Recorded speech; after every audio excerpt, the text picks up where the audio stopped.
a lot of the most valuable pieces were not super high expensive retails when they came out. Correct. They kind of created an aura of rarity.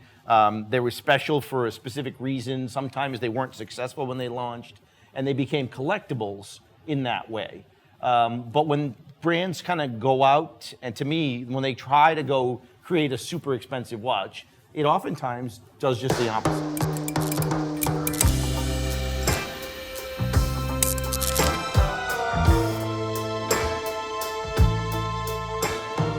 So C'Q, talk to me about these watches that are on the table. What makes these watches worth $100,000? You know, like, it's a very interesting question. And for me, I was thinking about it a lot. And it might be the question that kind of defined my whole career, right? Because I think when you get into this realm of like over 50,000, the brand, the watch, it sells itself, but you have to like have that knowledge, have that love, have that passion to really, and the real history to really know what's going on with the watch. So for me, it's a lot of different things, right? Depending on who you are. But as somebody who's, helps people trade, I'd say there's one, it's the emotional element. Does it, when a guitar is perfectly tuned and you strum, it has to kind of have that kind of resonation within your heart. You had that line prepared. Yeah, didn't you? exactly. Listen, I have a couple things. So it has to emotionally get you. Technology has to be there, in my opinion, depending on what it is. Whether that be a vertical tourbillon or maybe a well-done bracelet or some really well-set baguettes, all of these can fall into that technology reign for me. And then it becomes like a prestige/value question. Mm-hmm. Will I get my money back if I ever got it? Is the brand, you take something like Patek, that's where I really first sold my first $100,000 watch, and that was like landing a 747 by myself, right? There's a certain feeling of having that conversation, I never had $100,000 to spend, but I love the brand so much. I've held the watches in my hand, and me and the client kind of had this connection, and I was able to make the sale. But Patek as well has a prestige, it has a history. It's something that you work so hard in your life, and whatever your accomplishments are, if you're a watch guy, you can easily tie it into a Patek. So to me, it has to have that combination or somewhere there on that spectrum to be worth $100,000. Well, the old school answer of what makes a $100,000 watch was 5 zeros. But I mean, was that the one that you were that was the one I was waiting waiting for.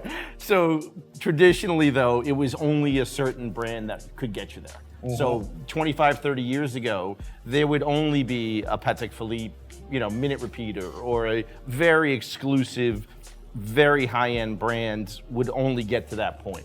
I think it all changed, and I'll give credit and criticism at the same time to Richard Mille. Mm-hmm. He came out with a totally dramatic, different approach, high tech, and crazy high prices. I remember when I first met them in the early 2000s, and you were like, oh my God, it's $200,000, and it's feather light, and it's very different than what traditional watchmaking was. To me, it was always, it had to be super complicated, it had to come from the right pedigree manufacturer, it had to have a lot of handwork. Mm-hmm. And in the last 20 or 25 years, those rules kind of went out the window because, he's creating a lot of that on CNC machines.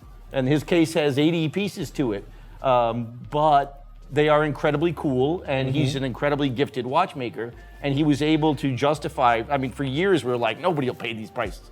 They still bring those kind of prices. They bring millions of dollars today. So I think the market has changed, and I think we can see by what's on the table here that, this to me is probably the most classic Perpetual chrono by Patek Philippe. Obviously should be a $100,000 watch, but all the other watches today have a same reason or a different reason to be in that category. A while ago, the connotation always was that a watch had to be ultra complicated in order to fetch that price. Now, the object itself, regardless of if it's a tourbillon or a time-only watch, hits that price threshold. And I think that it has also pulled up a lot of the rest of the industry in terms of the prices that they can now also charge. Yeah, I think the tourbillon craze, and I'll call it a craze because it was a very rare thing early on and then expanded into everybody's collection, really made it easier for all the brands to kind of break that threshold.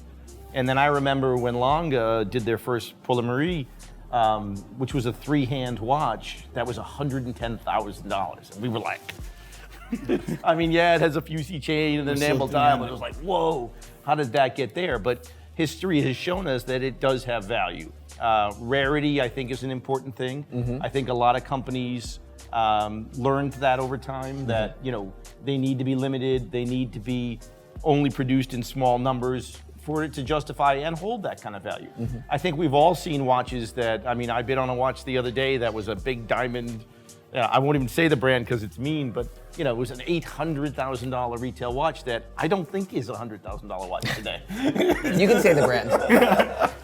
With jewelry pieces is an interesting flow, But then it's interesting because like Daytonas, I remember when like you had the cheetahs in it and everybody was like, should we have the cheetahs? And now pretty much every special Daytona we have sells pretty like fast. Platinum Daytonas are back above retail. So it really is interesting how the ways, but then when you get to super heavy diamond pieces, I don't think there's many that keep value, like maybe a couple Pateks, maybe one or two. Value also equates to availability. Correct. And not being in an immediate gratification world that we've all developed into, and that the internet has obviously exponentially changed, is the willingness to not wait, you pay a premium for. Correct. And the willingness of more and more people to, I have to have it tomorrow, and I don't care if I'm paying X times what the brand said it should be. The demand is there and sometimes holds up, which I find is fascinating. You see things shoot out and come down, but there's a lot of brands that have been over retail for years and years and years and years. I mean, Philippe is probably one of the best examples where we don't know what they go for, but I can guarantee you they're going for crazy numbers in like Singaporean market somewhere or in the Asian market, but you'll never see them. And it's a watch that is just so special. It's only one watchmaker. I'm actually wearing one right now. Oh, I'm died. I'd just like fainted right there. You're not that cool. Yeah, exactly. I'm actually wearing a Jabril right now. Nice try, Becca. I know you, I met him. You're not that cool. I can swim in this limit. But it's just amazing to see, like, he's not going to make many more watches, and he's semi-retired, I'm sure, as well. But people are probably paying, like, buku bucks for a nice time-only watch, which is done by a master. But, again, you can't get it. There is no list anymore. There is no call somebody, some friend who's going to fly you over. There's no meeting them, having coffee, and getting a watch. It just doesn't exist. Well, I think the other change that's interesting, and you bring it up there with the master himself, is there's been this attraction, and I take it as the celebrity chef is rolled into the watch world. So there is now celebrity watchmakers. Correct. Where 20 years ago, nobody knew who these people were, and now it becomes that they've become spokespeople for their own brand. They've gone The rise of the independents. The rise of the independents, but also the knowledge of who's making your watch and having that be such an important part of it, as treating them as an artist or a chef or a celebrity, and I have a Journe, I met him, he talked to me about the watch. Exactly. That is a big part of it, I believe, and I think that's, again, part of the internet and part of the world just learning more about who they are. Nobody knows who built your Patek. Yeah. Correct. And also with some of these watches, take a Greubel Forsey here, or a Journe, or even smaller independents. Even though, again, Greubel only makes roughly over 100 watches per year, there's so much attention to detail placed on producing just one object. And when you only have the capability to produce 20, 50, or 100 watches in a year, at a certain level, based on how much is going into the watch, you have to charge a certain amount just for the business itself to even be viable. So you survive. You survive. Yes. So, and that's why you see some of the smaller independents where they may be making anywhere from 10 to 25 watches a year, have to charge a certain amount when they're making the entire watch themselves. They're having to order parts in smaller batches, and there's just more required versus take an Audemars Piguet, where this watch is, call it exceptional in terms of its, its design, the mechanics of the watch, but it's not as personal. There's no, exactly. I mean, I wouldn't say there's no personal touch to it, because I know, a master worked on it, but you're right, there's no connection to that person. It's still industrial. The brand is too big for that. I do think education is a big part, and I'm glad to see that we're in a space now where videos like this and so many other channels, where the brands themselves need to just open the doors a little bit. And I think there are a lot of people who are willing to dig into those ends of the pockets because they've, able to do it, but they just don't even know. They don't know, why should I spend $100,000? Well, I think the fun thing is today, I think we're seeing some of these earlier watchmakers get rediscovered. And, the early work of Journe is obviously now gone through the roof.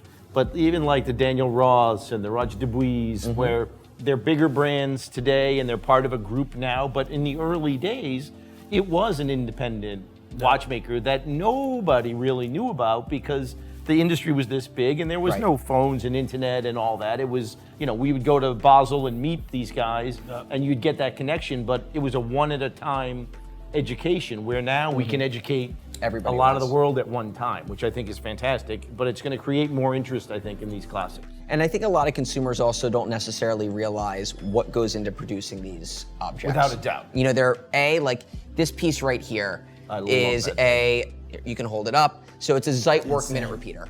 I mean, the watch itself, it's massive, but it's perfect. It's also incredibly complicated, years of development. It's one of the smallest micro machines in the world in general to operate at this capacity. And when you think about that, this watch needs to run theoretically 24 hours a day, every single day, and be able to chime on demand for you the time based on a digital window and still work with no computer chips or anything like that. You bang it around and do anything with it. It's just amazing. And the part I love is like there's 6 guys in a little town in the middle of nowhere, Germany, who did this finishing by hand, and they can tell you which one of them did this particular watch. And they can do that with every one of their watches. And then that connection to the builder, I mean, like, I've seen it in cars, and I know they've gotten into that. I've got a client of mine who's got a Pagani, and literally the guy who built the engine signs it.